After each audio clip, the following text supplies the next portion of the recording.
ਮੈਂ ਪਿਛਾਂਹ ਨੂੰ ਝਾਕਿਆ। ਬੱਸ ਅੱਡੇ ਵਾਲੇ ਪਿੱਪਲ ਹੇਠਾਂ ਖੜ੍ਹਾ ਤੋਤੀ ਬਾਬਾ ਅਜੇ ਵੀ ਮੇਰੇ ਵੱਲ ਨੂੰ ਝਾਕ ਰਿਹਾ ਸੀ। ਉਹਦਾ ਸਵਾਲ ਹੀ ਬੜਾ ਕਸੂਤਾ ਸੀ। ਕਹਿੰਦਾ, "ਕਿਉਂ ਭਾਈ, ਤੂੰ ਪਿਆਰੂ ਦਾ ਬਲਕਾਰੀ ਨਹੀਂ?" "ਨਹੀਂ ਨਹੀਂ ਬਾਬਾ, ਮੈਂ ਤਾਂ..." ਉਹਦਾ ਸਵਾਲ ਸੁਣ ਕੇ ਮੈਨੂੰ ਤੌਣੀ ਆ ਗਈ। ਮੇਰੇ ਕੰਨਾਂ ਕੋਲ ਛਣਕਾਰ ਗੂੰਜਣ ਲੱਗ ਪਈ ਸੀ। ਜੇ ਮੈਂ ਪਿਆਰੂ ਦਾ ਮੁੰਡਾ ਬਲਕਾਰੀ ਨਹੀਂ ਤਾਂ ਹੋਰ ਕੌਣ ਸੀ? ਕੌਣ ਆ ਮੈਂ? ਜਵਾਬ ਦੇਣ ਲੱਗਿਆਂ ਮੇਰੀ ਜ਼ੁਬਾਨ ਥਥਲਾ ਜਾਂਦੀ। ਦਿਮਾਗ 'ਚ ਉਹੀ ਛਣਕਾਰ ਗੂੰਜਣ ਲੱਗ ਪੈਂਦੀ। ਗੂੰਜ ਪਾਉਂਦੀ ਰੋਡਵੇਜ਼ ਦੀ ਬੱਸ ਕਦੋਂ ਦੀ ਅਗਾਂਹ ਲੰਘ ਗਈ ਸੀ। ਅੱਡੇ 'ਤੇ ਉਤਰ ਕੇ ਮਸਾਂ ਸੁੱਖ ਦਾ ਸਾਹ ਆਇਆ ਸੀ। ਬੱਸ ਵਿੱਚ ਸਾਰੇ ਰਾਹ ਮੈਨੂੰ ਅਚਵੀ ਲੱਗੀ ਰਹੀ। ਟੁੱਟੀ ਸੜਕ 'ਤੇ ਬੱਸ ਦੇ ਸ਼ੀਸ਼ੇ ਟਾਕੀਆਂ ਦਾ ਖੜਕਾ ਮੇਰੇ ਕੰਨਾਂ ਕੋਲ ਛਣਕਾਰ ਬਣ ਕੇ ਗੂੰਜਦਾ ਰਿਹਾ। ਪਤਾ ਨਹੀਂ ਮੈਂ ਕਿੰਨਾ ਕੁ ਚਿਰ ਸੜਕ ਕਿਨਾਰੇ ਖੜ੍ਹਾ ਰਿਹਾ। ਤੋਤੀ ਬਾਬੇ ਦੇ ਸਵਾਲ ਨੇ ਮੇਰੀ ਸੁਰਤੀ ਤੋੜੀ ਸੀ। ਉਹ ਲਗਾਤਾਰ ਮੈਨੂੰ ਤਾੜ ਰਿਹਾ ਸੀ।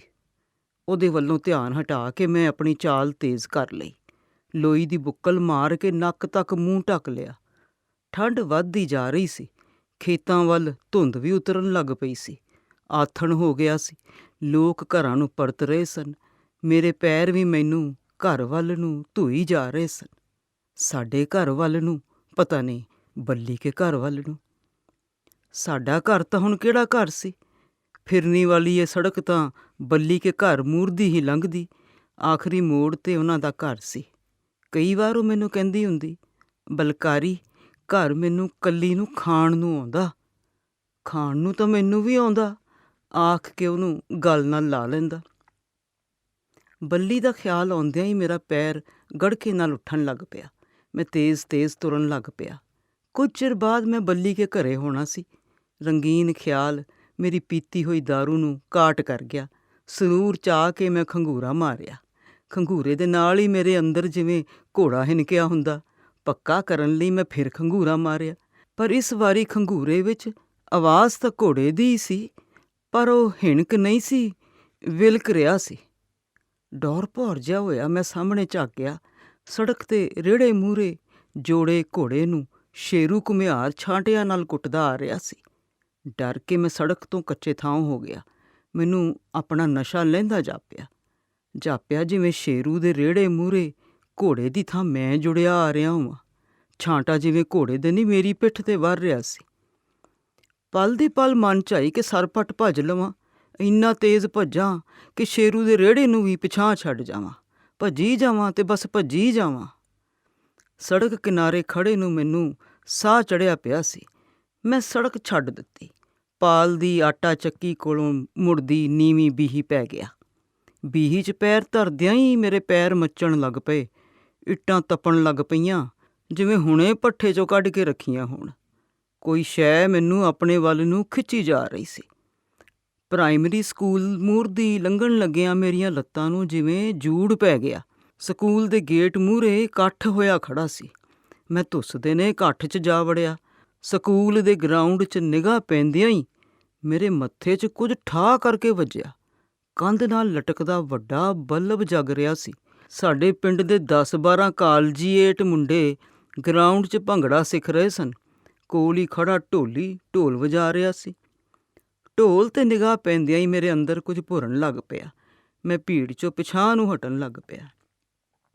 ਇਕੱਠ 'ਚੋਂ ਨਿਕਲ ਕੇ ਮੈਂ ਤੁਰਨ ਹੀ ਲੱਗਿਆ ਸੀ ਕਿ ਤੋੜਾ ਦੇ ਕੇ ਢੋਲੀ ਨੇ ਚਾਲ ਬਦਲ ਦਿੱਤੀ। ਬੈਠਕ ਮਾਰ ਕੇ ਮੁੰਡੇ ਫੇਰ ਨੱਚਣ ਲੱਗ ਪਏ।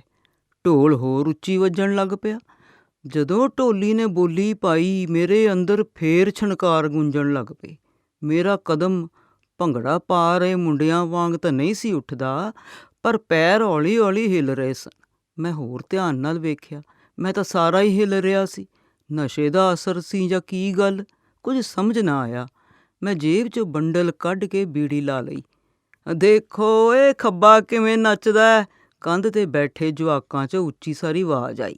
ਸੁਣ ਕੇ ਮੇਰਾ ਹੱਥ ਪੱਗ 'ਤੇ ਚਲਿਆ ਗਿਆ। ਮੈਂ ਖੱਬੀ ਪੱਗ ਬੰਨ੍ਹੀ ਹੋਈ ਸੀ। ਕੀ ਜੁਆਕ ਮੈਨੂੰ ਆਖ ਰਹੇ? ਲੰਬਾ ਸੂਟਾ ਖਿੱਚ ਕੇ ਮੈਂ ਇਕੱਠ ਵੱਲ ਨੂੰ ਧੂੰਆਂ ਛੱਡਿਆ, ਪਰ ਮੇਰੇ ਵੱਲ ਕਿਸੇ ਦਾ ਧਿਆਨ ਨਹੀਂ ਸੀ। ਮੈਂ ਪੂਰੀ ਬੀਹੀ ਨੂੰ ਗਹੁ ਨਾਲ ਵੇਖਿਆ। ਸਭ ਕੁਝ ਓਪਰਾ ਜਿਹਾ ਜਾਪਿਆ। ਸਾਰਾ ਪਿੰਡ ਹੀ ਮੇਰੇ ਲਈ ਓਪਰਾ ਹੋ ਗਿਆ ਸੀ, ਸਿਰਫ ਇੱਕ ਬੱਲੀ ਨੂੰ ਛੱਡ ਕੇ। ਉਹਦੀ ਖਾਤਰ ਤਾਂ ਮੈਂ ਆਇਆ ਸੀ। ਬਥੇਰੀ ਵਾਹ ਲਾਈ ਸੀ ਉਹਨੂੰ ਦਿਲ 'ਚੋਂ ਕੱਢਣ ਦੀ, ਪਰ ਕੱਢ ਨਾ ਸਕਿਆ। ਜਿੰਨੀ ਮੈਂ ਬੱਲੀ ਨੂੰ ਭੁੱਲਣ ਦੀ ਵਾਹ ਲਾਉਂਦਾ, ਉਹ ਉਤਨੀ ਮੇਰੇ ਦਿਲ 'ਚ ਧੱਸਦੀ ਜਾਂਦੀ। 2 ਕੁ ਮਹੀਨੇ ਤੋਂ ਤਾਂ ਉਹ ਲਗਾਤਾਰ ਮੇਰੇ ਸਿਰ 'ਤੇ ਸਵਾਰ ਸੀ। ਦਿਲ ਚੱਤੋ ਪੈਰ ਉਹਨੂੰ ਮਿਲਣ ਦੇ ਬਹਾਨੇ ਕੱਢਦਾ ਰਹਿੰਦਾ। ਦਿਨ ਰਾਤ ਉਹਦੀ ਸੋਹਣੀ ਸੂਰਤ ਅੱਖਾਂ ਮੂਹਰੇ ਘੁੰਮਦੀ ਰਹਿੰਦੀ। ਪਰ ਕਈ ਵਾਰੀ ਕਾਲੂ ਦੀ ਜ਼ੁਬਾਨ ਕਾਲੀ ਗੱਲ ਆਖ ਦਿੰਦੀ, ਛੱਡ ਪਰੇ ਬਲਕਾਰੀ, ਕੀ ਕਰੇਂਗਾ ਬੱਲੀ ਨੂੰ ਮਿਲ ਕੇ। ਕਾਲੂ ਦੀ ਗੱਲ ਸੁਣ ਕੇ ਮੈਨੂੰ ਹਰਖ ਚੜ੍ਹ ਜਾਂਦਾ, ਸਿਰ ਨੂੰ ਘੁਮੇਰ ਚੜ੍ਹਨ ਲੱਗਦੀ। ਮੈਂ ਗਰਮੀ ਹੋ ਜਾਂਦਾ। ਮੇਰੀਆਂ ਲਾਲ ਅੱਖਾਂ ਵੇਖ ਕੇ ਕਾਲੂ ਡਰ ਜਾਂਦਾ। ਬਸ ਉਹੀ ਪਲ ਹੁੰਦਾ ਸੀ ਜਦੋਂ ਮੈਂ ਉਹਨੂੰ ਢਾਹ ਕੇ ਫੈਂਟਾ ਚਾੜ੍ਹਦਾ। ਪਹਿਲਾਂ ਤਾਂ ਮਨ 'ਚ ਆਉਂਦੀ ਸੀ ਕਿ ਉਹਦਾ ਕਤਲ ਕਰ ਦਿਆਂ। ਕਈ ਵਾਰੀ ਰਾਤ ਨੂੰ ਸੁੱਤੇ ਪਿਆਂ ਤੋਂ ਮੈਂ ਅੱਧੀ ਕੁ ਰਾਤ ਵੇਲੇ ਉੱਠ ਖੜ੍ਹਦਾ, ਦੋਵੇਂ ਹੱਥ ਸੁੱਤੇ ਪਏ ਕਾਲੂ ਦੀ ਗਰਦਨ ਤੱਕ ਲੈ ਜਾਂਦਾ। ਪਰ ਸੰਘੀ ਨਾਲ ਟਕਰਾਉਣ ਤੋਂ ਪਹਿਲਾਂ ਹੀ ਮੇਰੇ ਹੱਥ ਕੰਬਣ ਲੱਗ ਪੈਂਦੇ। ਮੈਂ ਗਰਮੀ ਨਾਲ ਭਿੱਜ ਜਾਂਦਾ, ਸਾਹ ਧੌਂਕਣੀ ਅੰਗ ਚੱਲਣ ਲੱਗ ਪੈਂਦਾ, ਹੱਫ ਕੇ ਮੈਂ ਪੈ ਜਾਂਦਾ। ਰਾਤ ਨੂੰ ਪਿਆਂ ਕਈ ਵਾਰੀ ਮੈਨੂੰ ਖੁਦਕੁਸ਼ੀ ਕਰਨ ਦਾ ਖਿਆਲ ਵੀ ਆਉਂਦਾ। ਇੱਕ ਵਾਰੀ ਤਾਂ ਮੈਂ ਕਣਕ ਵਿੱਚ ਰੱਖਣ ਵਾਲੀਆਂ ਗੋਲੀਆਂ ਲੈ ਵੀ ਆਇਆ ਸੀ। ਸਾਰਿਆਂ ਤੋਂ ਅੱਖ ਬਚਾ ਕੇ ਜਦੋਂ ਖਾਣ ਲੱਗਿਆ ਤਾਂ ਹੱਥ ਹੀ ਕੰਮ ਕਰਨੋਂ ਹਟ ਗਏ। ਪਾਣੀ ਦਾ ਗਲਾਸ ਤੇ ਗੋਲੀਆਂ ਹੇਠਾਂ ਡਿੱਗ ਪਈਆਂ ਸੀ। ਜਿਵੇਂ ਉਦਣ ਸੁੱਤੇ ਪਏ ਕਾਲੂ ਨੂੰ ਮਾਰਨ ਲਈ ਚੁੱਕਿਆ ਚਾਕੂ ਮੇਰੇ ਹੱਥੋਂ ਡਿੱਗ ਪਿਆ ਸੀ। ਹੌਲੀ ਆਪ ਮਰਨ ਤੇ ਕਾਲੂ ਨੂੰ ਮਾਰਨ ਦਾ ਖਿਆਲ ਹੀ ਮਰ ਗਿਆ ਸੀ। ਐਡਾ ਕੰਮ ਕਰਾ ਕੇ ਵੀ ਅਸੀਂ ਜਿਉਂਦੇ ਜਾਗਦੇ ਸਾਂ। ਪਰ ਕਾਲੂ ਦੀ ਬੱਲੀ ਨੂੰ ਮਿਲਣ ਤੋਂ ਰੋਕਣ ਵਾਲੀ ਗੱਲ ਮੈਨੂੰ ਜਿਉਂਦੇ ਨੂੰ ਮਾਰ ਦਿੰਦੀ। ਆਹੋ ਬਾਈ, ਚੁਭਵੀਂ ਗੱਲ ਤਾਂ ਬੰਦੇ ਨੂੰ ਜਿਉਂਦਾ ਹੀ ਮਾਰ ਦਿੰਦੀ ਆ। ਭੂਰਿਆਂ ਦੀ ਬੁੱਕਲ ਮਾਰੀ 2 ਜਣੇ ਇਕੱਠ 'ਚੋਂ ਨਿਕਲ ਕੇ ਪਰਾਂ ਨੂੰ ਤੁਰ ਪਏ ਸਨ। ਤੁਰਨ ਕਰਦਾ ਮੈਂ ਬੀਹੀ ਦੇ ਵਿਚਕਾਰ ਖੜ੍ਹਾ ਸੀ। ਮੁੰਡੇ ਓਕਣੇ ਨੱਚ ਰਹੇ ਸਨ। ਏ ਆਹ ਤੋੜਾ ਦੇ ਕੇ ਚਾਣਚੱਕ ਹੀ ਢੋਲੀ ਤੇਜ਼ ਢੋਲ ਵਜਾਉਣ ਲੱਗ ਪਿਆ। ਆਹ ਤਾਂ ਬਈ ਜਮਾਂ ਪਿਆਰੂ ਮਾਂਗੀ ਕਤਾ ਕਰਦਾ, ਇਕੱਠ 'ਚੋਂ ਕੋਈ ਬੁੜਾ ਬੋਲਿਆ। ਸੁਣ ਕੇ ਮੈਂ ਅੱਡੀਆਂ ਚੁੱਕ ਸਕੂਲ ਦੇ ਅੰਦਰ ਨੂੰ ਝਾਕਿਆ। ਗਰਾਊਂਡ 'ਚ ਖੜ੍ਹਾ ਢੋਲੀ ਢੋਲ ਵਜਾ ਰਿਹਾ ਸੀ, ਬਿਲਕੁਲ ਮੇਰੇ ਬਾਪੂ ਵਾਂਗ। ਬਾਪੂ ਦਾ ਖਿਆਲ ਆਉਂਦਿਆਂ ਹੀ ਮੈਂ ਛੇਤੀ ਸਾਡੇ ਘਰ ਵੱਲ ਨੂੰ ਤੁਰ ਪਿਆ। ਤੁਰੇ ਜਾਂਦੇ ਦਾ ਮੇਰਾ ਦਿਮਾਗ ਚਰਖੜੀ ਵਾਂਗ ਘੁੰਮਣ ਲੱਗ ਪਿਆ। ਬਿੰਦ ਕੁ ਪਿੱਛੋਂ ਮੈਂ ਪਿਛਾਂਹ ਮੁੜ ਕੇ ਵੇਖਦਾ, ਮੈਨੂੰ ਜਾਪਦਾ ਜਿਵੇਂ ਬਾਪੂ ਮੇਰੇ ਮਗਰ ਢੋਲ ਵਜਾਉਂਦਾ ਆ ਰਿਹਾ ਸੀ। ਚਰਨੇ ਕੇ ਘਰ ਕੋਲ ਜਾ ਕੇ ਤਾਂ ਉਹ ਮੇਰੇ ਮੋਢੇ ਨਾਲ ਮੋਢਾ ਜੋੜ ਕੇ ਤੁਰਨ ਲੱਗ ਪਿਆ। ਤੁਰਿਆ ਜਾਂਦਾ ਮੈਂ ਛੋਟਾ ਜਿਹਾ, ਬਾਪੂ ਬੜਾ ਸਾਰਾ ਬਣ ਗਿਆ। ਢੋਲ ਵਜਾਉਂਦਾ ਉਹ ਮੇਰੇ ਮੂਹਰੇ ਤੁਰਨ ਲੱਗ ਪਿਆ। ਮੈਂ ਉਹਦੇ ਮਗਰ ਤੁਰਿਆ ਜਾ ਰਿਹਾ ਸੀ। ਤੁਰੇ ਜਾਂਦੇ ਨੇ ਮੈਂ ਟੇਢੀ ਅੱਖ ਨਾਲ ਵੇਖਿਆ, ਮੇਰੇ ਬਰਾਬਰ ਤਾਂ ਕੋਈ ਵੀ ਨਹੀਂ ਸੀ ਤੁਰ ਰਿਹਾ। ਨਾਲੇ ਬਾਪੂ ਮਰੇ ਨੂੰ ਤਾਂ ਕਿੰਨੇ ਸਾਲ ਹੋ ਗਏ ਸਨ। ਉਹ ਕਿਵੇਂ ਤੁਰ ਸਕਦਾ ਸੀ? ਵੇ ਮਰੇ ਹੋਏ ਵੀ ਕਦੇ ਨਾਲ ਤੁਰਦੇ ਦੇਖੇ ਨੇ ਕਮਲਿਆ, ਬੱਲੀ ਵੀ ਐਕਣੇ ਆਖਦੀ ਹੁੰਦੀ। ਕਈ ਵਾਰੀ ਰਾਤ ਨੂੰ ਖੇਤੋਂ ਜਦੋਂ ਮੈਂ ਬੱਲੀ ਕੇ ਘਰ ਨੂੰ ਆਉਂਦਾ ਹੁੰਦਾ, ਮੈਨੂੰ ਐਕਣੇ ਲੱਗੀ ਜਾਂਦਾ। ਜਦੋਂ ਮੈਂ ਬੱਲੀ ਨੂੰ ਦੱਸਦਾ, ਉਹ ਮਖੌਲ ਕਰਨ ਲੱਗ ਪੈਂਦੀ। ਕੀ ਜਵਾਕਾਂ ਵਾਲੀਆਂ ਗੱਲਾਂ ਕਰੀ ਜਾਂਦਾ ਬਲਕਾਰੀ, ਕੋਈ ਸਿਆਣੀ ਗੱਲ ਕਰਿਆ ਕਰ। ਬੱਲੀ ਕੇ ਘਰ ਦੀ ਥਾਂ ਮੈਂ ਸਾਡੇ ਘਰ ਨੂੰ ਕਿਉਂ ਤੁਰਿਆ ਜਾ ਰਿਹਾ ਸੀ, ਕੋਈ ਸਮਝ ਨਾ ਆਈ। ਮੈਂ ਤਾਂ ਬੱਲੀ ਕੋਲ ਆਇਆ ਸੀ, ਉਹਨੂੰ ਛੱਡ ਕੇ ਮੈਂ ਕੀ ਊਟ-ਪਟਾਂਗ ਸੋਚਣ ਲੱਗ ਪਿਆ। ਮੈਂ ਅਜੇ ਹਿਸਾਬ ਲਾਉਣਾ ਸ਼ੁਰੂ ਹੀ ਕੀਤਾ ਸੀ ਕਿ ਸਾਹਮਣੇ ਕਾਲੂ ਕਾ ਘਰ ਆ ਗਿਆ। ਉਹਨਾਂ ਦੇ ਘਰ ਕੋਲ ਦੀ ਲੰਘਣ ਲੱਗਿਆਂ ਮੈਨੂੰ ਭੈ ਜਿਹਾ ਆਇਆ। ਮੈਂ ਆਪਣੀ ਚਾਲ ਤੇਜ਼ ਕਰ ਲਈ। ਅਗਲਾ ਮੁੜ ਕੇ ਅਗਾਂਹ ਸਾਡਾ ਘਰ ਸੀ। ਮੈਂ ਛੇਤੀ ਘਰ ਵੱਲ ਨੂੰ ਤੁਰ ਪਿਆ। ਮੈਨੂੰ ਪਿਸ਼ਾਬ ਦਾ ਜ਼ੋਰ ਪਿਆ ਹੋਇਆ ਸੀ। ਕੰਧ ਓਲੇ ਪਿਸ਼ਾਬ ਕਰਕੇ ਮੈਂ ਕੰਧ 'ਤੇ ਚੜ੍ਹ ਗਿਆ। ਵਿਹੜੇ 'ਚ ਛਾਲ ਮਾਰ ਕੇ ਅੰਦਰ ਜਾ ਰਿਹਾ। ਅੰਦਰਲਾ ਦਰਵਾਜ਼ਾ ਝਪੱਟ ਖੁੱਲ੍ਹਾ ਪਿਆ ਸੀ। ਅੰਦਰ ਵੜਨ ਸਾਰ ਹੀ ਮੈਂ ਜੇਬ 'ਚੋਂ ਬੰਡਲ ਕੱਢ ਕੇ ਬੀੜੀ ਲਾ ਲਈ। ਬਲਦੀ ਸੀਖ ਦੇ ਚਾਨਣ 'ਚ ਮੇਰੀਆਂ ਅੱਖਾਂ 4 ਚੁਫੇਰੇ ਘੁੰਮ ਗਈਆਂ। ਬੁਝਦੀ ਸੀਖ ਦੇ ਚਾਨਣ 'ਚ ਮੇਰੀ ਨਿਗਾਹ ਸਾਹਮਣੀ ਕੰਧ 'ਤੇ ਚਿਪਕ ਗਈ। ਕੰਧ ਦੀ ਕੀਲੀ ਨਾਲ ਬਾਪੂ ਦਾ ਪਾਟਿਆ ਹੋਇਆ ਢੋਲ ਲਟਕ ਰਿਹਾ ਸੀ। ਢੋਲ ਵੇਖ ਕੇ ਮੈਂ ਛੇਤੀ ਬੀੜੀ ਦੇ ਸੂਟੇ ਖਿੱਚਣ ਲੱਗ ਪਿਆ। ਬਾਪੂ ਵੀ ਐਕਣੇ ਬੀੜੀ ਪੀਂਦਾ ਹੁੰਦਾ। ਇਲਾਕੇ 'ਚ ਉਹਦਾ ਢੋਲ ਮਸ਼ਹੂਰ ਸੀ। ਜਿੱਥੇ ਕਿਤੇ ਵੀ ਪਹਿਲਵਾਨਾਂ ਦੇ ਘੋਲ ਲੱਗਦੇ, ਉੱਥੇ ਬਾਪੂ ਦਾ ਢੋਲ ਖੜਕਦਾ। ਚੌਂਦੇ ਵਾਲੇ ਮੋੜ 'ਤੇ ਤਾਂ ਆਏ 10 ਦਿਨੀ ਘੋਲ ਲੱਗਦੇ। ਸ਼ੌਕੀਨ ਬੰਦੇ ਝੰਡੀ ਜੇਤੂ ਪਹਿਲਵਾਨ ਦੇ ਨਾਲ ਬਾਪੂ ਦੇ ਢੋਲ ਦੀ ਵੀ ਸਿਫਤ ਕਰਦੇ।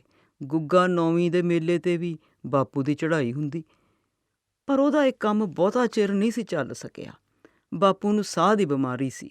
ਦਾਰੂ ਬੀੜੀਆਂ ਨਾਲ ਉਹਦੇ ਫੇਫੜੇ ਛਲਨੀ ਹੋ ਗਏ ਸਨ। ਢੋਲ ਵਜਾਉਣ ਵੇਲੇ ਜ਼ੋਰ ਬਹੁਤ ਲੱਗਦਾ, ਜੋ ਬਾਪੂ ਦੇ ਵੱਸ ਦੀ ਗੱਲ ਨਹੀਂ ਸੀ ਰਹੀ। ਬਿਮਾਰੀ ਉਹਦੇ ਅੰਦਰਲਾ ਜ਼ੋਰ ਤੇ ਸਾਰੀ ਕਮਾਈ ਖਾਈ ਜਾਂਦੀ ਸੀ। ਹੌਲੀ ਹੌਲੀ ਬਾਪੂ ਦਾ ਢੋਲ ਚੁੱਪ ਕਰਕੇ ਬੈਠ ਗਿਆ ਸੀ। ਪਰ ਮਾਂ ਉਹਦੇ ਨਾਲ ਨਿੱਤ ਲੜਦੀ। ਘਰ 'ਚ ਹਰੇਕ ਚੀਜ਼ ਮੁੱਕੀ ਰਹਿੰਦੀ। ਆਥਣੇ ਦਾਰੂ ਪੀ ਕੇ ਬਾਪੂ ਮਾਂ ਨੂੰ ਕੁੱਟਣ ਲੱਗ ਪੈਂਦਾ। ਲੋਕਾਂ ਦੇ ਘਰੀਂ ਕੰਮ ਕਰ ਕਰ ਉਹ ਵੀ ਰੋਗੀ ਹੋਈ ਪਈ ਸੀ। ਕਦੇ ਕਦੇ ਉਹ ਮੈਨੂੰ ਕਹਿੰਦੀ ਹੁੰਦੀ, ਬਲਕਾਰੀ ਆ ਮੇਰੇ ਢਿੱਡ ਨੂੰ ਹੱਥ ਲਾ ਕੇ ਦੇਖੀ, ਦੇਖ ਕਿੰਨੇ ਗੋਲੇ ਨੇ ਵਿੱਚ। ਮਾਂ ਬਹੁਤਾ ਚਿਰ ਉਹਨਾਂ ਗੋਲਿਆਂ ਦਾ ਸਾਹਮਣਾ ਨਹੀਂ ਸੀ ਕਰ ਸਕੀ। ਜਿੱਦਣ ਉਹ ਮਰੀ, ਬਾਪੂ ਉਦਣ ਦਾ ਹੀ ਪਾਗਲ ਜਿਹਾ ਹੋ ਗਿਆ ਸੀ। ਸਾਰੀ ਦਿਹਾੜੀ ਊਟ ਪਟਾਂਗ ਗੱਲਾਂ ਕਰਦਾ ਫਿਰੀ ਜਾਂਦਾ। ਆ ਖੜਾ ਓਏ ਪਿਆਰੂ ਢੋਲ ਵਾਲਾ, ਆ ਜੋ ਕਿਹਨੇ ਭਿੜਨਾ ਅੱਜ। ਲੋਕ ਉਹਦੀਆਂ ਗੱਲਾਂ ਸੁਣ ਕੇ ਹੱਸਣ ਲੱਗ ਪੈਂਦੇ। ਉਹ ਕਿਸੇ ਦੇ ਰੋਟੀ ਖਾ ਆਉਂਦਾ, ਮੈਂ ਕਿਸੇ ਦੇ ਖਾ ਲੈਂਦਾ। ਰਾਤ ਨੂੰ ਦੋਵੇਂ ਜਣੇ ਬੈਠਕ 'ਚ ਪੈ ਜਾਂਦੇ। ਇੱਕ ਦਿਨ ਪਾਠੀ ਬੋਲਦੇ ਨਾਲ ਉਹ ਪੂਰਾ ਹੀ ਪਾਗਲ ਹੋ ਗਿਆ। ਬੀਹੀ 'ਚ ਖੜਾ ਢੋਲ ਵਜਾ ਰਿਹਾ ਸੀ। ਫਿਰ ਤਾਂ ਰੋਜ਼ ਦਾ ਹੀ ਕੰਮ ਹੋ ਗਿਆ ਸੀ। ਜੇ ਕੋਈ ਰੋਕਦਾ, ਉਹ ਇੱਟ ਚੁੱਕ ਕੇ ਪੈ ਨਿਕਲਦਾ। ਉਦਣ ਤਾਂ ਉਹ ਹੱਦ ਹੀ ਕਰ ਗਿਆ। ਟਿਕੀ ਦੁਪਹਿਰ ਸੀ। ਮੈਂ ਘਰੇ ਬੈਠਾ ਰੋਟੀ ਬਾਰੇ ਸੋਚ ਰਿਹਾ ਸੀ, ਜਦੋਂ ਬਾਪੂ ਆਇਆ। ਆਉਣ ਸਾਰ ਕੀਲੀ ਤੋਂ ਢੋਲ ਲਾਹ ਕੇ ਉਹਨੇ ਗਲ 'ਚ ਪਾ ਲਿਆ। ਮੈਨੂੰ ਥੱਪੜ ਮਾਰ ਕੇ ਮੂਹਰੇ ਲਾ ਲਿਆ। ਮੈਂ ਡਰ ਗਿਆ। ਮੂਹਰੇ ਮੂਹਰੇ ਤੁਰ ਪਿਆ। ਚੱਕੀ ਮੂਹਰੇ ਸ਼ੈੱਡ ਹੇਠਾਂ ਬੈਠੀ ਢਾਣੀ ਤਾਸ਼ ਕੁੱਟ ਰਹੀ ਸੀ। ਸੜਕ 'ਤੇ ਖੜਾ ਬਾਪੂ ਦੈੜ ਦੈੜ ਢੋਲ ਕੁੱਟ ਰਿਹਾ ਸੀ। ਸਾਰਾ ਸਰੀਰ ਗਰਮੀ ਗਰਮੀ, ਸਾਹ ਧੌਂਕਣੀ ਵਾਂਗ ਚੱਲੇ। ਉਹਦੇ ਮੂੰਹ 'ਚ ਫਸਾਈ ਬੀੜੀ 'ਚੋਂ ਭੱਠੇ ਵਾਂਗ ਧੂੰਆਂ ਨਿਕਲ ਰਿਹਾ ਸੀ। ਮੈਂ ਡਰਿਆ ਖੜਾ। ਸ਼ੈੱਡ ਹੇਠੋਂ ਤਾਸ਼ ਛੱਡ ਕੇ ਕਈ ਬੰਦੇ ਵੀ ਉੱਠ ਖੜ੍ਹੇ ਸਨ। ਬਾਪੂ ਉਹਨਾਂ ਵੱਲ ਨੂੰ ਬਗੈਰ ਅੱਖ ਝਪਕੇ ਸਿੱਧਾ ਹੀ ਝਾਕ ਰਿਹਾ ਸੀ। ਜਦੋਂ ਗੱਲ ਅਸਹਿ ਹੋ ਗਈ ਤਾਂ ਬਚਨਾ ਨਿਹੰਗ ਕੜਕ ਪਿਆ, ਕੀ ਚਾਹੀਦਾ ਤੈਨੂੰ ਪਾਗਲਾ? ਉਹਦੀ ਗੱਲ ਸੁਣ ਕੇ ਢੋਲ ਇੱਕੋ ਲਖਤ ਵੱਜਣੋਂ ਹਟ ਗਿਆ। ਨਾਲ ਦੀ ਨਾਲ ਮੇਰੀ ਬਾਂਹ ਫੜ ਕੇ ਬਾਪੂ ਨੇ ਆਪ ਦਾ ਛਟੀ ਵਾਲਾ ਹੱਥ ਉੱਚਾ ਕਰ ਲਿਆ। ਮੈਂ ਆਪਦਾ ਮੁੰਡਾ ਵੇਚਦਾ, ਜੇ ਕੋਈ ਖਰੀਦਦਾਰ ਹੋਵੇ ਬਈ ਓਏ। ਮੇਰੀ ਬਾਂਹ ਛੱਡ ਕੇ ਉਹ ਫੇਰ ਢੋਲ ਵਜਾਉਣ ਲੱਗ ਪਿਆ। ਲੋਕ ਚੁੱਪ ਕਰ ਗਏ। ਢੋਲ ਦੀ ਆਵਾਜ਼ ਉੱਚੀ ਹੋ ਗਈ। ਮੈਂ ਰੋਣ ਲੱਗ ਪਿਆ। ਬਾਪੂ ਮੇਰੇ ਆਲੇ ਦੁਆਲੇ ਗੇੜੇ ਕੱਢਣ ਲੱਗ ਪਿਆ। ਫੜਕ! ਅਚਨਚੇਤ ਹੀ ਹੋਰ ਇਹ ਲੋਟ ਦਾ ਖੜਕਾ ਜਿਹਾ ਹੋਇਆ। ਇੱਧਰ ਢੋਲ ਦੀ ਖੱਲ ਪਾਟ ਗਈ, ਉੱਧਰ ਲਾਸ਼ ਬਣ ਬਾਪੂ ਸੜਕ 'ਤੇ ਡਿੱਗ ਪਿਆ ਸੀ। ਮੇਰੀਆਂ ਅੱਖਾਂ 'ਚੋਂ ਪਾਣੀ ਚੋ ਰਿਹਾ ਸੀ। ਪਾਟਿਆ ਢੋਲ ਕੀਲੀ ਤੋਂ ਲਾਹ ਕੇ ਮੈਂ ਗਲ 'ਚ ਪਾਈ ਖੜਾ ਸੀ। ਢੋਲ ਵੇਖ ਕੇ ਮੇਰੇ ਸਰੀਰ 'ਚੋਂ ਜਾਨ ਜਿਹੀ ਨਿਕਲ ਗਈ ਸੀ। ਜੀ ਕੀਤਾ ਵਿਹੜੇ 'ਚ ਬੈਠ ਕੇ ਉੱਚੀ ਉੱਚੀ ਰੋਵਾਂ, ਪਰ ਇੱਥੇ ਰੋਣ ਨਹੀਂ, ਮੈਂ ਤਾਂ ਬੱਲੀ ਨੂੰ ਮਿਲਣ ਆਇਆ ਸੀ। ਇੱਥੇ ਹੁਣ ਮੇਰਾ ਕੀ ਰਹਿ ਗਿਆ ਸੀ? ਸੋਚ ਕੇ ਮੈਂ ਲੋਈ ਠੀਕ ਕੀਤੀ। ਗਲ 'ਚੋਂ ਪਾਟਿਆ ਢੋਲ ਲਾਹ ਕੇ ਹੇਠਾਂ ਸਿੱਟ ਦਿੱਤਾ। ਇੱਟਾਂ ਦੀਆਂ ਵਿਰਲਾਂ 'ਚ ਪੈਰ ਫਸਾ ਕੇ ਕੰਧ 'ਤੇ ਚੜ੍ਹ ਗਿਆ, ਪਰ ਦੂਜੇ ਪਾਸੇ ਛਾਲ ਨਾ ਮਾਰ ਸਕਿਆ। ਕੰਧ 'ਤੇ ਹੀ ਹਵਾ 'ਚ ਲਟਕ ਗਿਆ। ਖੇਤਾਂ ਵਿੱਚ ਦੀ ਲੰਘਦੀ ਪਟੜੀ ਤੋਂ ਦੀ ਰੇਲ ਗੱਡੀ ਛਕ ਛਕ ਕਰਦੀ ਆ ਰਹੀ ਸੀ। ਫਾਟਕਾਂ ਕੋਲ ਜਾ ਕੇ ਉਹਨੇ ਕੂਕ ਮਾਰਨੀ ਸੀ। ਸੋਚ ਕੇ ਮੈਨੂੰ ਤੌਣੀ ਆ ਗਈ। ਦਾੜੀ ਦੇ ਕੰਡੇ ਚੁਭਣ ਲੱਗ ਪਏ। ਕੰਨਾਂ ਕੋਲ ਉਹੀ ਛਣਕਾਰ ਗੂੰਜਣ ਲੱਗ ਪਈ। ਉਹੀ ਗੱਲ ਹੋਈ। ਗੂੰਜ ਪਾਉਂਦੀ ਜਾਂਦੀ ਰੇਲ ਗੱਡੀ ਨੇ ਫਾਟਕਾਂ ਕੋਲ ਜਾ ਕੂਕ ਮਾਰੀ। ਕੂਕਾਂ ਮਾਰਦਾ ਮੈਂ ਗੱਡੀ ਦੇ ਮੂਹਰੇ ਮੂਹਰੇ ਭੱਜ ਲਿਆ। ਹੱਥ 'ਚ ਚਾਕੂ ਫੜੀ ਕੋਈ ਮੇਰੇ ਮਗਰ ਭੱਜਿਆ ਆ ਰਿਹਾ ਸੀ। ਸ਼ੇਰੂ ਘੁਮਿਆਰ ਦਾ ਘੋੜਾ ਪਟੜੀ 'ਤੇ ਡਿੱਗਿਆ ਪਿਆ ਸੀ। ਕਿਸੇ ਨੇ ਮੇਰੀ ਪਿੱਠ 'ਚ ਚਾਕੂ ਮਾਰਿਆ। ਘੋੜੇ ਦੇ ਡੱਕਰੇ ਕਰਦੀ ਰੇਲ ਗੱਡੀ ਗਾਂਹ ਲੰਘ ਗਈ। ਲਹੂ ਦੇ ਛਿੱਟਿਆਂ ਨਾਲ ਮੇਰਾ ਮੂੰਹ ਸਿਰ ਲਿਬੜ ਗਿਆ। ਕੰਧ 'ਤੇ ਹੀ ਮੈਂ ਮੂੰਹ ਦੇ ਮੂੰਹ ਪਿਆ ਸੀ। ਰੇਲ ਗੱਡੀ ਫਾਟਕ ਪਾਰ ਕਰ ਗਈ ਸੀ। ਸਿਰ ਚੁੱਕ ਕੇ ਮੈਂ ਉਤਾਂਹ ਨੂੰ ਝਾਕਿਆ। ਅੱਜ ਸਵੇਰ ਦਾ ਹੀ ਮੈਨੂੰ ਖਵਣੀ ਕੀ ਹੋਈ ਜਾ ਰਿਹਾ ਸੀ। ਚੰਗੀ ਭਲੀ ਗੱਲ 'ਚੋਂ ਹੋਰ ਇਹ ਲੋਟ ਦੀਆਂ ਚੀਜ਼ਾਂ ਦਿਸਣ ਲੱਗਦੀਆਂ। ਨਸ਼ੇ ਦਾ ਅਸਰ ਸੀ, ਪਤਾ ਨਹੀਂ ਬੱਲੀ ਦਾ। ਬੱਲੀ ਮੇਰੇ ਦਿਮਾਗ ਨੂੰ ਚੜ੍ਹਨ ਲੱਗ ਪਈ। ਸਾਡੇ ਉਜੜੇ ਘਰ ਨੂੰ ਵੇਖ ਕੇ ਮੈਂ ਬੱਲੀ ਕੇ ਘਰ ਨੂੰ ਤੁਰ ਪਿਆ। ਕਾਲੂ ਦੀ ਆਖੀ ਗੱਲ ਮੇਰੇ ਬਰਾਬਰ ਤੁਰ ਰਹੀ ਸੀ। ਜੇ ਕਾਲੂ ਨਾਲ ਮੇਰੀ ਆੜੀ ਨਾ ਪੈਂਦੀ, ਨਾ ਮੈਨੂੰ ਉਹ ਰੋਕਦਾ ਤੇ ਨਾ ਅੱਜ ਆਹ ਪਾਲਾ ਚੰਬੜਦਾ।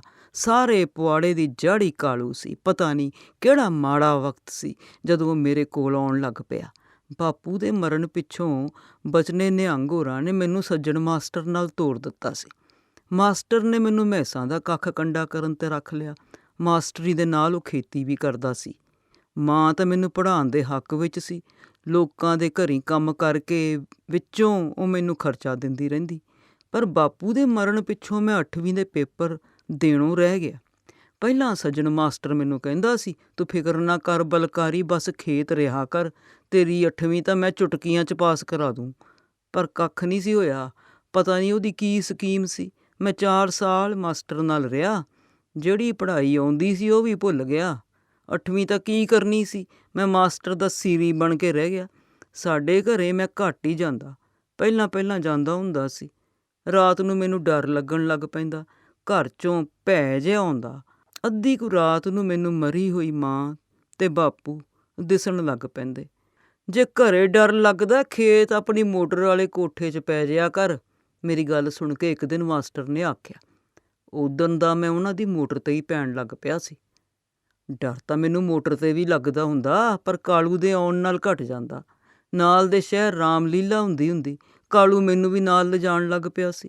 ਮਾਸਟਰ ਤੋਂ ਚੋਰੀ ਮੈਂ ਖੇਤੋਂ ਹੀ ਉਹਦੇ ਨਾਲ ਤੁਰ ਪੈਂਦਾ। ਜਦੋਂ ਅਸੀਂ ਰਾਮਲੀਲਾ ਵੇਖ ਕੇ ਮੁੜਦੇ, ਅੱਧੀ ਰਾਤ ਹੋ ਚੁੱਕੀ ਹੁੰਦੀ। ਜਿੱਦਣ ਕਾਲੂ ਨੇ ਪਹਿਲੀ ਵਾਰੀ ਉਹ ਹਰਕਤ ਕੀਤੀ, ਮੈਂ ਦੰਗ ਰਹਿ ਗਿਆ ਸੀ। ਉੱਚੀ ਬੀਹੀ 'ਚ ਤੁਰੇ ਆਉਂਦੇ ਉਹ ਇੱਕ ਘਰ ਮੂਹਰੇ ਖੜ੍ਹ ਗਿਆ। ਕਹਿੰਦਾ, ਖੜ੍ਹ ਜਾ, ਤੈਨੂੰ ਅੱਜ ਇੱਕ ਚੀਜ਼ ਦਿਖਾਉਣਾ।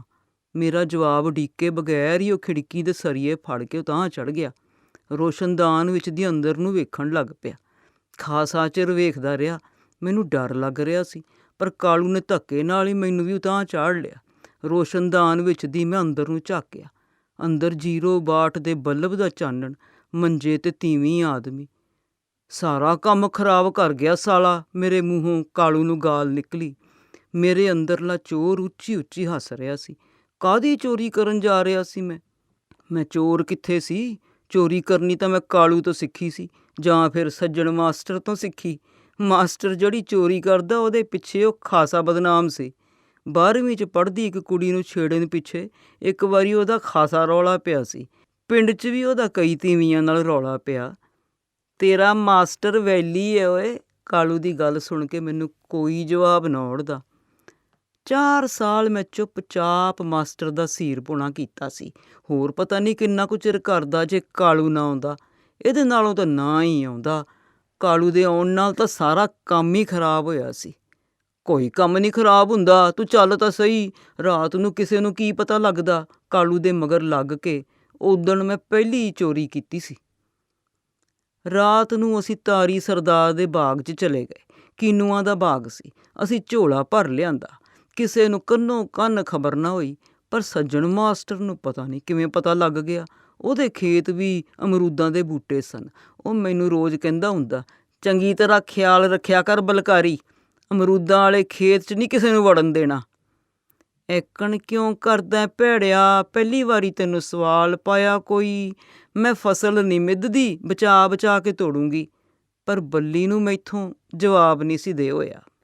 ਅਮਰੂਦ ਤੋੜ ਕੇ ਉਹ ਮੇਰੇ ਮੰਜੇ 'ਤੇ ਆ ਬੈਠੀ ਸੀ। ਬਹੁਤੀ ਸੋਹਣੀ ਸੀ ਉਹ। ਮੇਰੀ ਨਿਗਾਹ ਉਹਦੇ ਚਿਹਰੇ ਤੋਂ ਹੇਠਾਂ ਨਹੀਂ ਸੀ ਉਤਰੀ। ਉਹ ਮੈਥੋਂ ਪਤਾ ਨਹੀਂ ਕੀ ਪੁੱਛਦੀ ਰਹੀ। ਕਮਲਿਆਂ ਵਾਂਗ ਮੈਂ ਹਾਂ ਹੂੰ ਕਰੀ ਗਿਆ। 2 ਕੁ ਦਿਨ ਬਾਅਦ ਉਹ ਫੇਰ ਆਈ ਸੀ। ਉਹਨੇ ਹਰੇ ਦੀ ਭਰੀ ਮੰਗੀ। ਮੈਥੋਂ ਫੇਰ ਜਵਾਬ ਨਾ ਦੇ ਹੋਇਆ। ਫਿਰ ਤਾਂ ਉਹ ਰੋਜ਼ ਹੀ ਆਉਣ ਲੱਗ ਪਈ ਸੀ। ਇੱਕ ਦਿਨ ਅਸੀਂ ਮੰਜੇ 'ਤੇ ਬੈਠੇ ਗੱਲਾਂ ਕਰ ਰਹੇ ਸੀ। ਪਤਾ ਨਹੀਂ ਕਿੱਧਰੋਂ ਸੱਜਣ ਮਾਸਟਰ ਆ ਗਿਆ। ਲੱਗ ਪਿਆ ਗਾਲਾਂ ਕੱਢਣ। ਕਿਉਂ ਏ ਢੇਡਾ, ਆਹ ਕੰਮ ਨੂੰ ਰੱਖਿਆ ਤੈਨੂੰ? ਤੈਂ ਉਜਾੜਨਾ ਸਾਲਿਆ ਮੈਨੂੰ। ਖੜ ਜਾਓ, ਅੱਜ ਦੱਸਦਾ ਤੁਹਾਨੂੰ। ਮੇਰੇ ਥੱਪੜ ਮਾਰ ਕੇ ਜਦੋਂ ਮਾਸਟਰ ਬੱਲੀ ਦੇ ਮਾਰਨ ਲੱਗਿਆ, ਮੈਂ ਭੱਜ ਕੇ ਉਹਦੀ ਬਾਂਹ ਫੜ ਲਈ। ਇਹਦੇ ਨਾ ਮਾਰਿਓ ਮਾਸਟਰ ਜੀ। ਕਿਉਂ, ਤੇਰੀ ਇਹ ਮਾਂ ਲੱਗਦੀ ਆ? ਮਾਸਟਰ ਹੱਤਕ ਮੰਨ ਗਿਆ। ਬੱਲੀ ਨੂੰ ਛੱਡ ਕੇ ਉਹਨੇ ਮੈਨੂੰ ਢਾਹ ਲਿਆ। ਕਈ ਦੇ ਬਾਹੇ ਮਾਰ ਉਹਨੇ ਮੇਰੀ ਬਾਂਹ ਤੋੜ ਦਿੱਤੀ ਸੀ, ਪਰ ਉਹ ਮੇਰੀ ਤੇ ਬੱਲੀ ਦੀ ਯਾਰੀ ਨਾ ਤੋੜ ਸਕਿਆ। ਬੱਲੀ ਤਾਂ ਖੇਤ ਆਉਣੋਂ ਹਟ ਗਈ, ਪਰ ਮੈਂ ਰਾਤ ਨੂੰ ਉਹਨਾਂ ਦੇ ਘਰੇ ਜਾਣ ਲੱਗ ਪਿਆ ਸੀ। 2 ਜਵਾਕਾਂ ਨਾਲ ਉਹ ਘਰੇ ਇਕੱਲੀ ਰਹਿੰਦੀ। ਉਹਦੇ ਸੱਸ ਸਹੁਰਾ ਤੇ ਦਿਓਰ ਮਣੀਕਰਨ ਦੀ ਯਾਤਰਾ 'ਤੇ ਗਏ, ਟਰੱਕ ਐਕਸੀਡੈਂਟ 'ਚ ਮਾਰੇ ਗਏ ਸਨ। ਉਹਦੇ ਘਰ ਵਾਲਾ ਇੱਕ ਵਾਰੀ ਜਥੇਦਾਰਾਂ ਦੇ ਖੇਤ ਬੋਰ ਵਾਲੀ ਖੂਹੀ ਪੱਟਣ ਗਿਆ ਸੀ। ਜਦੋਂ ਖਾਸੀ ਡੂੰਘੀ ਪੱਟੀ ਗਈ, ਉੱਪਰੋਂ ਮਿੱਟੀ ਦੀ ਢਿੱਗ ਡਿੱਗ ਪਈ। ਉਹ ਵਿੱਚੇ ਦੱਬ ਕੇ ਮਰ ਗਿਆ ਸੀ। ਮਰੇ ਹੋਇਆਂ ਨਾਲ ਹੁਣ ਮਰਿਆ ਤਾਂ ਨਹੀਂ ਜਾਂਦਾ ਬਲਕਾਰੀ। ਇਹ ਤਾਂ ਜਿਉਂਦਾ ਰਹੇ ਤੂੰ ਮੇਰਾ ਦੁੱਖ ਵੰਡਾ ਲੈਨਾ।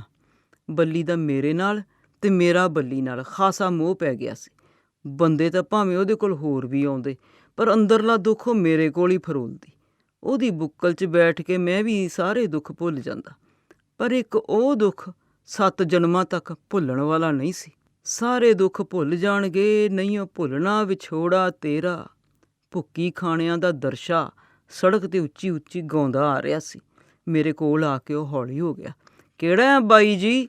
ਉਹਦਾ ਸਵਾਲ ਸੁਣ ਕੇ ਮੈਨੂੰ ਤੋਤੀ ਬਾਬੇ ਦਾ ਸਵਾਲ ਯਾਦ ਆ ਗਿਆ। ਬਗੈਰ ਕੋਈ ਜਵਾਬ ਦਿੱਤੇ ਮੈਂ ਚਾਲ ਤੇਜ਼ ਕਰ ਲਈ। ਕੰਗਾਲੀ ਨੇ ਮੈਨੂੰ ਜਵਾਬ ਦੇਣ ਜੋਗਾ ਛੱਡਿਆ ਹੀ ਨਹੀਂ ਸੀ।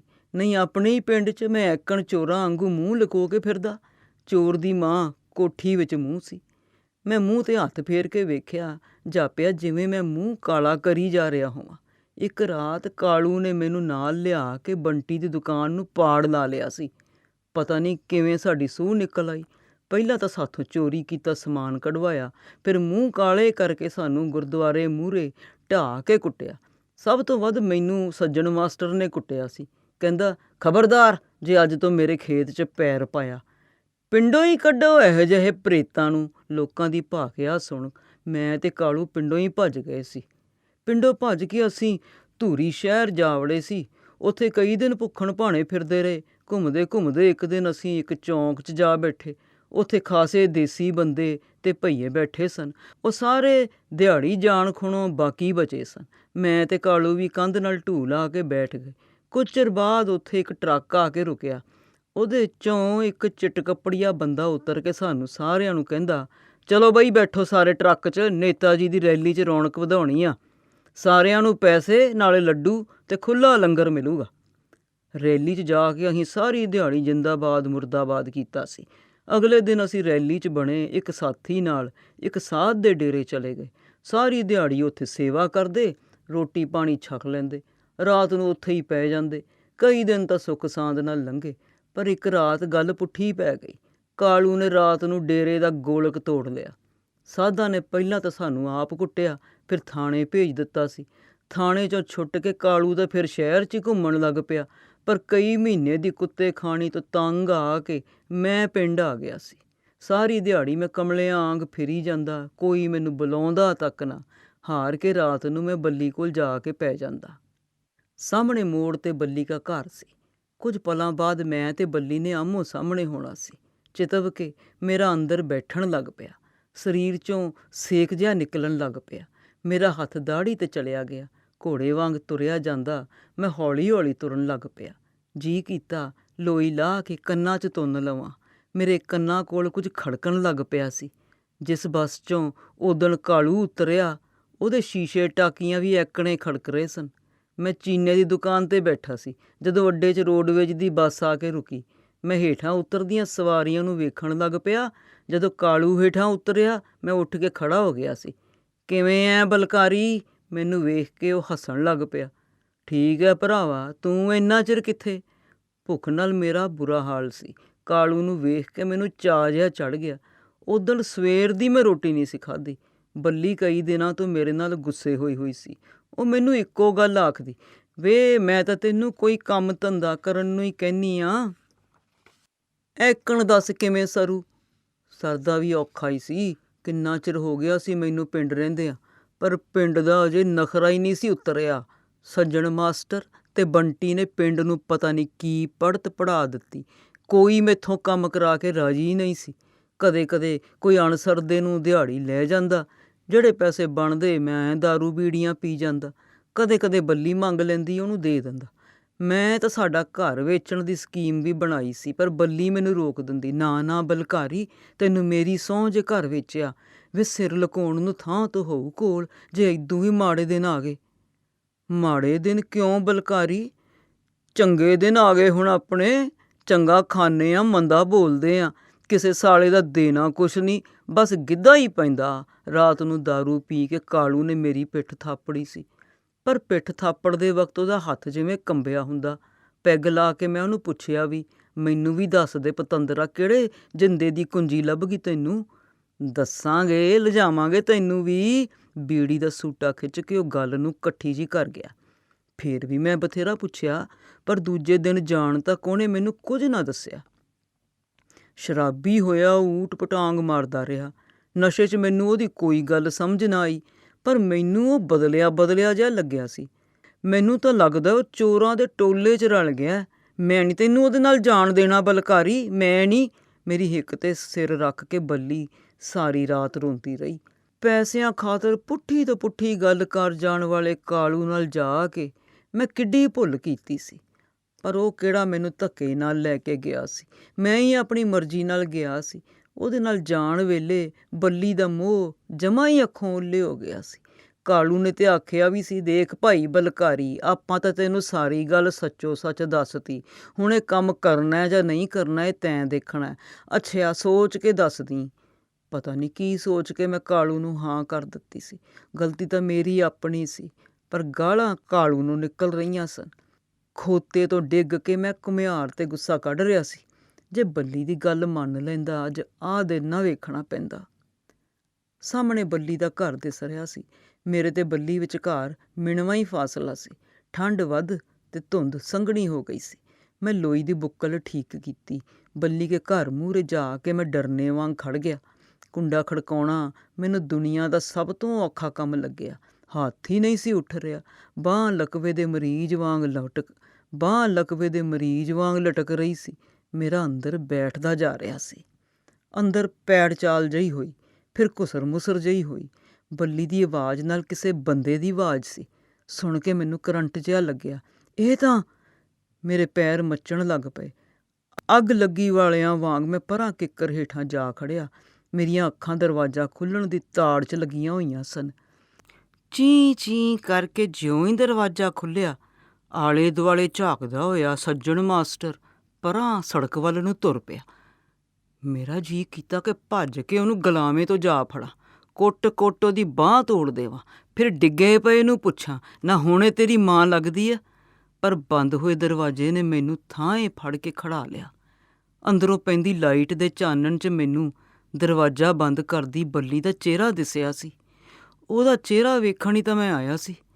ਬੱਲੀ ਕਿੱਕਰ ਹੇਠਾਂ ਖੜ੍ਹਾ ਪਤਾ ਨਹੀਂ ਮੈਂ ਕਦੋਂ ਦਰਵਾਜ਼ੇ ਮੂਹਰੇ ਜਾ ਖੜਿਆ। ਮੇਰਾ ਹੱਥ ਕੁੰਡਾ ਖੜਕਾ ਰਿਹਾ ਸੀ। ਬੱਲੀ, ਮੈਂ। ਬਲਕਾਰੀ ਤੂੰ? ਕੁੰਡਾ ਖੋਲ੍ਹਣ ਸਾਰ ਸਾਡੇ ਦੋਵਾਂ ਦੇ ਮੂੰਹੋਂ ਇੱਕੋ ਗੱਲ ਨਿਕਲੀ, ਪਰ ਪੂਰੀ ਨਾ ਉਹ ਕਰ ਸਕੀ ਨਾ ਮੈਥੋਂ ਹੋਈ। ਫਟਾਫਟ ਦੁਬਾਰਾ ਕੁੰਡਾ ਲਾ ਕੇ ਬੱਲੀ ਨੇ ਮੈਨੂੰ ਬਾਹਾਂ 'ਚ ਘੁੱਟ ਲਿਆ। ਮੇਰੇ ਮੋਢੇ 'ਤੇ ਸਿਰ ਰੱਖ ਕੇ ਉਹ ਰੋਣ ਲੱਗ ਪਈ। ਬਲਕਾਰੀ ਤੂੰ ਕਿੱਥੇ ਤੀ? ਉਹ ਤਾਂ ਕੋਈ ਵੀ ਗੱਲ ਪੂਰੀ ਨਹੀਂ ਸੀ ਹੋ ਰਹੀ। ਮੈਨੂੰ ਤਾਂ ਊਂ ਹੀ ਦਿਸਣੋਂ ਸੁਣਨੋਂ ਹਟ ਗਿਆ ਸੀ। ਬੱਲੀ ਦੇ ਸਰੀਰ ਦੀ ਗਰਮੀ ਨਾਲ ਮੈਨੂੰ ਗਰਮੀ ਆਉਣ ਲੱਗ ਪਈ। ਮੈਨੂੰ ਸਾਹ ਚੜ੍ਹ ਗਿਆ। ਅੰਦਰ ਚੱਲਦੇ ਆਂ ਬੱਲੀ। ਮੇਰੀ ਗੱਲ ਸੁਣ ਕੇ ਉਹ ਮੇਰੇ ਨਾਲ ਅੰਦਰ ਨੂੰ ਤੁਰ ਪਈ। ਉਹ ਛਣਕ ਕਰਦੀ ਜਾ ਰਹੀ ਸੀ। ਉਹਦੀਆਂ ਝਾਂਜਰਾਂ ਦੀ ਛਣਕਾਰ ਸੁਣ ਕੇ ਮੇਰੀ ਤੋਰ ਮੱਠੀ ਪੈ ਗਈ। ਮੈਨੂੰ ਸ਼ੇਰੂ ਘੁਮਿਆਰ ਦਾ ਘੋੜਾ ਯਾਦ ਆ ਗਿਆ, ਜਿਸ ਦੀ ਪਿੱਠ 'ਤੇ ਛਾਂਟਾ ਵਰ ਰਿਹਾ ਸੀ। ਪਰ ਮੇਰੀ ਪਿੱਠ ਪਲੋਸਦੀ ਬੱਲੀ ਤਾਂ ਮੈਨੂੰ ਅੰਦਰ ਨੂੰ ਲਈ ਜਾ ਰਹੀ ਸੀ। ਅੰਦਰ ਬੈਠਕ ਵਿੱਚ ਜਾਂਦਿਆਂ ਹੀ ਮੈਂ ਖਾਲੀ ਮੰਜੇ 'ਤੇ ਚੁਫਾਲ ਡਿੱਗ ਪਿਆ। ਦੂਜੇ ਮੰਜੇ 'ਤੇ ਬੱਲੀ ਦੇ ਦੋਵੇਂ ਜਵਾਕ ਸੁੱਤੇ ਪਏ ਸਨ। ਮੰਜੀ ਦੀ ਬਾਹੀ 'ਤੇ ਬੈਠ ਕੇ ਉਹ ਫਿਰ ਰੋਣ ਲੱਗ ਪਈ। ਤੂੰ ਕਿੱਥੇ ਗਿਆ ਤੀ ਬਲਕਾਰੀ? ਮੈਂ ਤੈਨੂੰ ਕਿੱਥੇ ਨਹੀਂ ਲੱਭਿਆ, ਕਿਸ ਤੋਂ ਨਹੀਂ ਪੁੱਛਿਆ। ਵੇ ਤੈਨੂੰ ਮੈਂ ਕਦੇ ਯਾਦ ਨਾ ਆਈ? ਉਹ ਢਹਿ ਜਾਣਾ ਕਾਲੂ ਤੈਨੂੰ ਕਿੱਥੇ ਲੈ ਗਿਆ ਤੀ ਚੰਦਰਿਆ? ਬੱਲੀ ਦੀ ਗੱਲ ਸੁਣ ਕੇ ਮੇਰੇ ਅੰਦਰ ਕੁਝ ਭੁਰਨ ਲੱਗ ਪਿਆ। ਮੇਰੇ ਮੂੰਹੋਂ ਕੂਕ ਨਿਕਲਦੀ ਬਚੀ, ਪਰ ਰੇਲ ਗੱਡੀ ਦੀ ਕੂਕ ਨੂੰ ਮੈਂ ਨਾ ਰੋਕ ਸਕਿਆ। ਮੈਂ ਮੰਜੇ ਤੋਂ ਉੱਠ ਕੇ ਭੱਜਣਾ ਚਾਹਿਆ, ਪਰ ਬੱਲੀ ਦਾ ਚਿਹਰਾ ਮੇਰੇ ਸਾਹਮਣੇ ਸੀ। ਪੈਰਾਂ 'ਚ ਝਾਂਜਰਾਂ ਪਾਈ ਉਹ ਮੇਰੀ ਸ਼ੇਵ ਕੀਤੀ ਦਾੜ੍ਹੀ ਦੇ ਕੰਡਿਆਂ 'ਤੇ ਹੱਥ ਫੇਰੀ ਜਾ ਰਹੀ ਸੀ। ਖੇਤਾਂ ਵਿੱਚ ਵਿਛੀ ਪਟੜੀ ਤੋਂ ਦੀ ਰੇਲ ਗੱਡੀ ਜਾ ਰਹੀ ਸੀ। ਉਦਣ ਵੀ ਰੇਲ ਗੱਡੀ ਜਾ ਰਹੀ ਸੀ। ਕੰਗਾਲੀ ਦਾ ਮਾਰਿਆ ਮੈਂ ਕਾਲੂ ਨਾਲ ਜਾ ਰਿਹਾ ਸੀ। ਉਹ ਘੱਟ, ਪਰ ਮੈਂ ਪੂਰਾ ਸ਼ਰਾਬੀ ਸੀ। ਬਾਜ਼ਾਰ ਪਾਰ ਕਰਕੇ ਉਹ ਇੱਕ ਕੱਚੇ ਜਿਹੇ ਰਸਤੇ ਪੈ ਗਿਆ। ਆਲੇ ਦੁਆਲੇ ਕਿੱਕਰਾਂ ਸਨ। ਅਗਾਂਹ ਰੇਲ ਦੀ ਪਟੜੀ ਸੀ। ਪਟੜੀ ਪਾਰ ਕਰਕੇ ਉਹ ਇੱਕ ਬਸਤੀ 'ਚ ਜਾ ਵੜਿਆ। ਮਿਚਦੀਆਂ ਅੱਖਾਂ ਖੋਲ੍ਹ ਕੇ ਜਦੋਂ ਮੈਂ ਵੇਖਿਆ, ਉਹ ਮੈਨੂੰ ਇੱਕ ਛੋਟੇ ਜਿਹੇ ਘਰ ਮੂਹਰੇ ਲਈ ਖੜ੍ਹਾ ਸੀ। ਇਹ ਨਰਸ ਹੈ ਬਲਕਾਰੀ, ਇਹਨੇ ਕਰਨਾ ਆਪਣਾ ਕੰਮ। ਇੱਕ ਸੁਨੱਖੀ ਜਿਹੀ ਤੀਵੀਂ ਦੇ ਦਰਵਾਜ਼ਾ ਖੋਲ੍ਹਣ ਸਾਰ ਕਾਲੂ ਮੈਨੂੰ ਅੰਦਰ ਲੈ ਵੜਿਆ। ਅੰਦਰ ਜਾਂਦਿਆਂ ਹੀ ਮੈਂ ਮੰਜੇ 'ਤੇ ਧੜਾਮ ਡਿੱਗਿਆ। ਡਰ ਅਤੇ ਨਸ਼ੇ ਨਾਲ ਮੇਰੀ ਸੁਰਤੀ ਡੁੱਬਦੀ ਜਾ ਰਹੀ ਸੀ। ਮੇਰੀਆਂ ਅੱਖਾਂ ਕਦੇ ਖੁੱਲ੍ਹਦੀਆਂ ਕਦੇ ਬੰਦ ਹੋ ਜਾਂਦੀਆਂ। ਮੈਨੂੰ ਫਟਾਫਟ ਉਸ ਸੁਨੱਖੀ ਨਰਸ ਦੀ ਉਡੀਕ ਸੀ।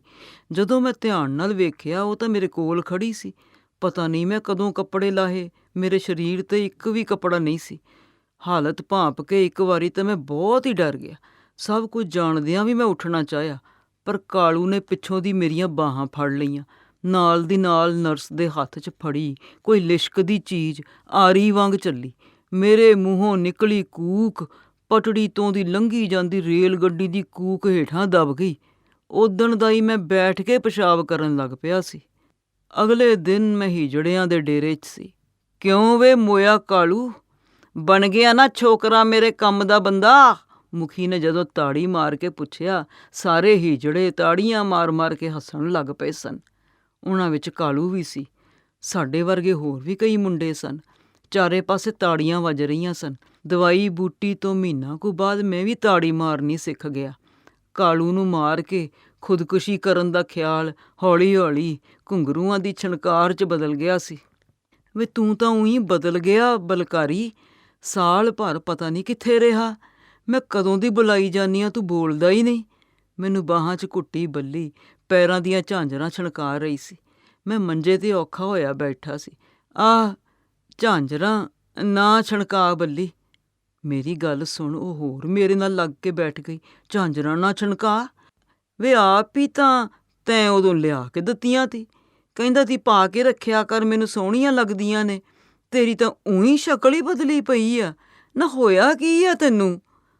ਬੱਲੀ ਦਾ ਸਵਾਲ ਸੁਣ ਕੇ ਮੇਰੇ ਅੰਦਰ ਖਾਸਾ ਕੁਝ ਗੁੱਥਮ ਜਿਹਾ ਹੋ ਗਿਆ। ਮੈਨੂੰ ਕੋਈ ਜਵਾਬ ਨਾ ਔੜਿਆ। ਹੇਠਾਂ ਝੁਕ ਕੇ ਮੈਂ ਉਹਦੇ ਪੈਰਾਂ ਦੀਆਂ ਝਾਂਜਰਾਂ ਖੋਲ੍ਹਣ ਲੱਗ ਪਿਆ।